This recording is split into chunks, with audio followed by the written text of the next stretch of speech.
Freezing এই ব্যাপারটা একটু সবাইকে বোঝা দরকার। এগ ফ্রিজিং নিয়ে আমি আগেও ভিডিও করেছি, আবার তোমাদের জন্য বলছি।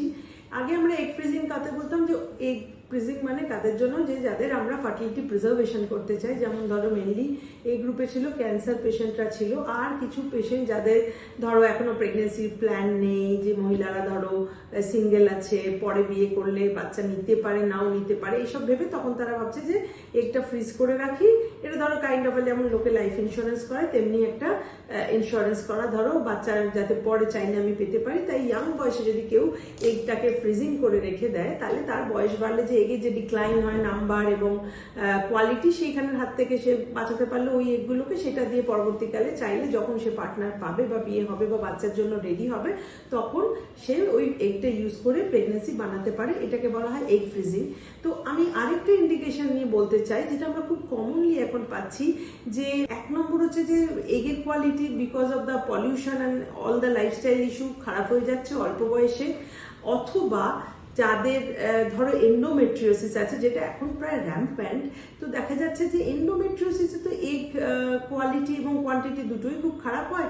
তো এই গ্রুপ অফ পেশেন্ট যাদের এন্ডোমেট্রিওসিস, হয়তো সার্জারি হবে, ডাক্তারবাবু বলেছেন যে ব্যথার জন্য এটা অন্য কোনোভাবে কমছে না, তোমার অপারেশন লাগবে, বা কেউ ধরো চকলেট সিস্ট হয়ে গেছে, তাকে ওষুধ দিয়ে বন্ধ রেখেছে, এই গ্রুপ অফ পেশেন্ট তারাও কিন্তু তোমরা এগ ফ্রিজিং নিয়ে কনসিডার করো। বিকজ এজ যা তার চাইতেও তাড়াতাড়ি ডিক্লাইন হচ্ছে এদের। যেমন আমরা বলি 35-এর পরে তো এগের কোয়ালিটি ডিক্লাইন করেই যায়, কিন্তু দেখা যাচ্ছে যে এই গ্রুপ অফ পেশেন্ট এন্ডোমেট্রিওসিসে আগে থেকে ডিক্লাইন করছে, এরপর যখন অপারেশন করছে তখন আরো শার্প র্যাপিড ডিক্লাইন, কারণ অনেকটা ওভারি টিস্যু লস হচ্ছে।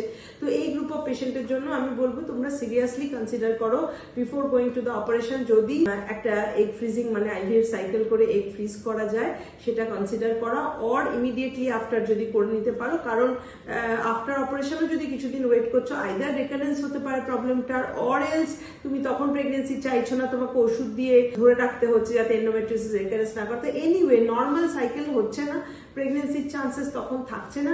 তো ওই সুযোগটা কিন্তু ইউজ করে, ডিপেন্ডিং অন কত বড় সাইজ, যাদের খুব বড় থাকে আগে অপারেশন লাগছে because of the pain and the sheer size, তারা অপারেশন করে ইমিডিয়েটলি করে নিতে পারো। অর এলস যাদের ছোট সাইজ কিন্তু ধরো কোনো কারণে ওষুধ দিয়ে এটাকে সাপ্রেস করা হয়েছে, বা অপারেশনে যাচ্ছ অন্য কোনো রিজনে, এটাও তখন করে দেওয়া হবে, তখন আগে আইভিএফ করে এগটা প্রিজার্ভ করে রাখো, যাতে কিনা একটু good number good quality egg আমরা স্টোরে রাখতে পারি। যখন তুমি প্রেগনেন্সির জন্য চাইবে তখন সেটা ইউজ করে আমরা আইভিএফ করতে পারবো।